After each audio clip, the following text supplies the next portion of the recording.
ఇందాక ఒక వీడియో చూసిరు కదా, అంటే మల్లారెడ్డి, పల్లా రాజేశ్వర్ రెడ్డి, ఆ తర్వాత ఇంకా చాలామంది భూ కబ్జాలకు పాల్పడ్డారు. ఈ భూ కబ్జాలకు పాల్పడ్డటువంటి వ్యక్తులకు సంబంధించినటువంటి అంశాలపైన మొదట్లో కాంగ్రెస్ పార్టీ ప్రభుత్వం హడావిడి చేసింది. జేసీబీలు, హైడ్రా సిబ్బందిని తోలిచ్చి గోడలు కూలగొట్టి హంగామా సృష్టించి ఇక భూ కబ్జాకు గురైనటువంటి భూములన్నింటినీ తిరిగి ప్రభుత్వం స్వాధీనం చేసుకుంటుంది, పేద ప్రజల భూములను ఎవరైతే లాక్కున్నారో వాళ్ళకి చెందుతుంది అనేటువంటి ఒక వాతావరణాన్ని మొదట్లో కాంగ్రెస్ పార్టీ ప్రభుత్వం కల్పించింది. ఆ తర్వాత పరిణామాలు మీ అందరికీ తెలుసు. పల్లా రాజేశ్వర్ రెడ్డి పెట్టిన కబ్జాలు కానీ, నాగార్జున కబ్జాలు కానీ, ఇటు మెయిన్గా మల్లారెడ్డి పెట్టినటువంటి కబ్జాలు, చెరువులనే కబ్జా పెట్టినటువంటి మల్లారెడ్డి గారు మరి ఆ జేసీబీల అలజడి ఏమైపోయిందో, కూల్చిన గోడల సంగతి ఏందో, పెట్టిన కబ్జాల సంగతి ఏందో తెలియదు. కానీ ఒకరోజు ముఖ్యమంత్రి రేవంత్ రెడ్డి గారు మర్రి రాజశేఖర్ రెడ్డి గారి కూతురు పెళ్ళికి పోయిండు. ఆడికి ఏడికి మల్లారెడ్డి ఇంటి ఫంక్షన్కి పోతే మల్లారెడ్డి గారు ఆ తర్వాత ఆయన మనవన్లు ఉన్నారు కదా, ఆ ఇద్దరు మనమల్ని తెచ్చి రేవంత్ రెడ్డి గారి కాళ్ళ మీద పడేసిండు, డైగొట్టిపించిండు. కాళ్ళ మీద పడేయగానే కథం కబ్జాల వ్యవహారం అంతా మాఫీ అయిపోయినట్టుగా అనిపిస్తూ ఉంది. సో ఇక్కడ ఈ రెడ్లు కబ్జాలు పెట్టినటువంటి అంశంలో మాత్రమే ఎగ్జంప్షన్ ఉందా? అసలు బీసీలు ఎవరైనా కబ్జాలు పెట్టిరా?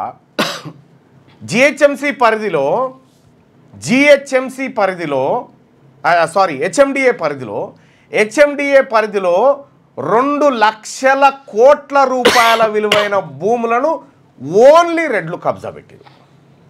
దానికి సంబంధించినటువంటి డాక్యుమెంటు, సర్వే నెంబరు, బాధితులు ఎవరు, ఈ లెక్కపత్రం అంతా రెడీగా ఉంది. ఇంకా అయితే మా వాళ్ళు ఏం పార్ట్ 1 పార్ట్ 2గా చేద్దామనంటే అట్లా కాదు అని మొత్తం ఒకేసారి చేద్దామనేటువంటి అంశంతో నేనే దాన్ని పక్కకు పెట్టిన. 2 లక్షల కోట్ల రూపాయల విలువైన భూమిని వీళ్ళు కబ్జా పెట్టారు. ఎట్లా పెట్టగలిగారు? ప్రభుత్వం అండదండలు లేకుండా ఉంటాయి, ప్రభుత్వంలో ఉన్నది కూడా వాళ్ళే కాబట్టి పెట్టగలిగారు. సో ఇక్కడ అనేకమైనటువంటి పేదవాళ్ళు వెంచర్లో ఎక్కడో రూపాయి జమ చేసుకొని కొంటారు, ఎక్కడో రూపాయి జమ చేసుకొని కొంటే దాన్ని దిగ్విజయంగా ఇగో మల్లారెడ్డి గారి పిల్లలు ఇగో ఆ కాళ్ళ మీద పడేసిండు చూడు, వంగు అని చలో మాఫీ.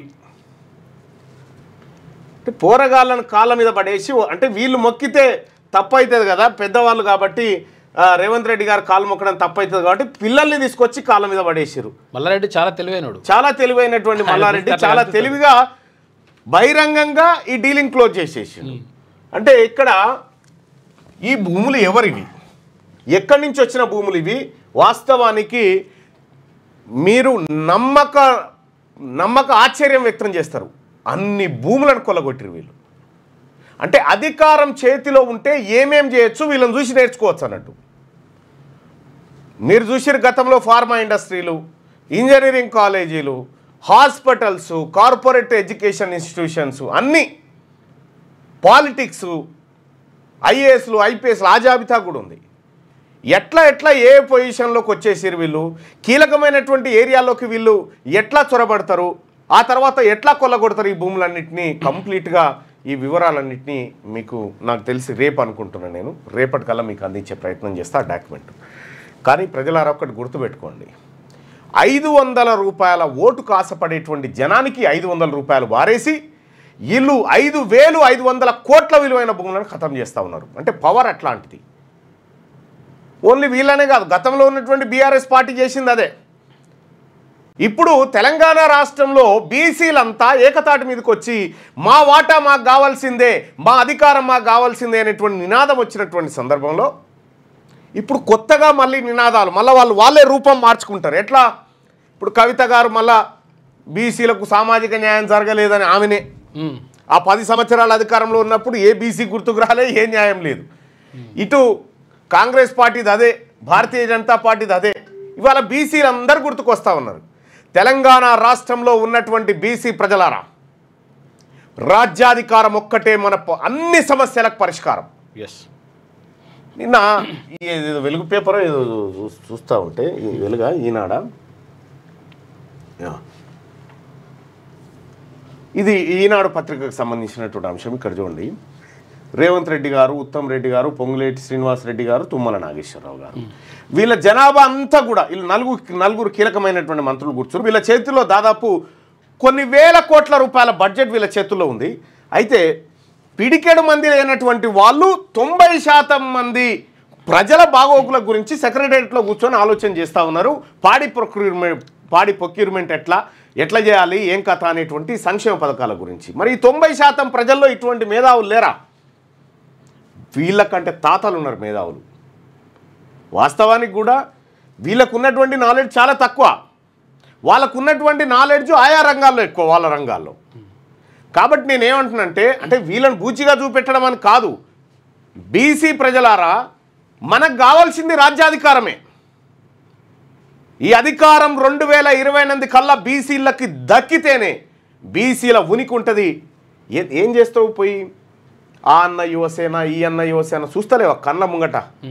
నిమ్మల రాములు గౌడ్ని ఏం చేసిండు జానారెడ్డి గారు, బెల్లి లలితని ఏం చేసిరు, మారోజు వీరన్నని ఏం చేసిరు, సాంబశివుడిని ఏం చేసిరు, కొనపూర్ రాముల్ని ఏం చేసిరు, అటు ఎర్ర సత్యవాణని ఏం చేసిరు, ఇట్లా చెప్పుకుంటూ పోతే కోకొల్లలు. కాబట్టి ప్రజలారా అసలైన యుద్ధం మిగిలే ఉంది. దానికి స్థానిక సంస్థల ఎన్నికలే నాంది పలకాల్సినటువంటి అవసరం ఉంది. 42% రిజర్వేషన్ బీసీలకు ఇస్తా అని చేతులు దులుపుకోవాలని చూస్తున్నటువంటి కాంగ్రెస్ పార్టీ కానీ,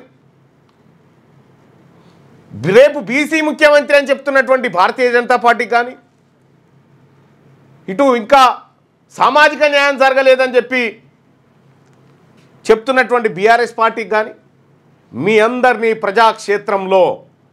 ప్రజాక్షేత్రంలో మీ పార్టీలన్నింటినీ కడిగి పారేస్తాం ఈసారి. ఇది బీసీల రాజ్యం.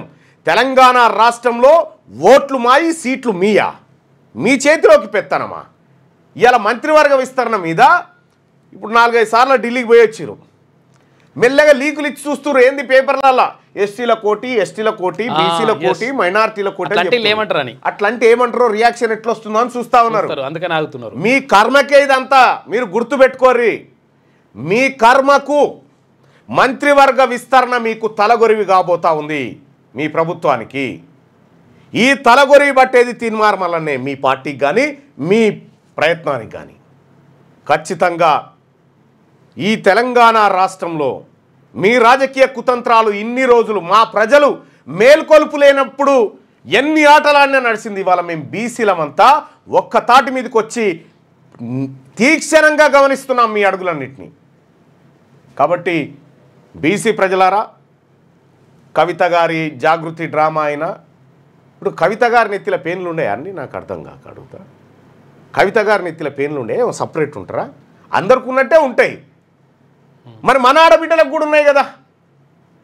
ఆమె దగ్గర ఉన్నది ఏంది, మన దగ్గర లేనిదేంది? మన బీసీ మహిళా సోదరిమణుల దగ్గర ఎంతోమంది బీసీ బిడ్డలు.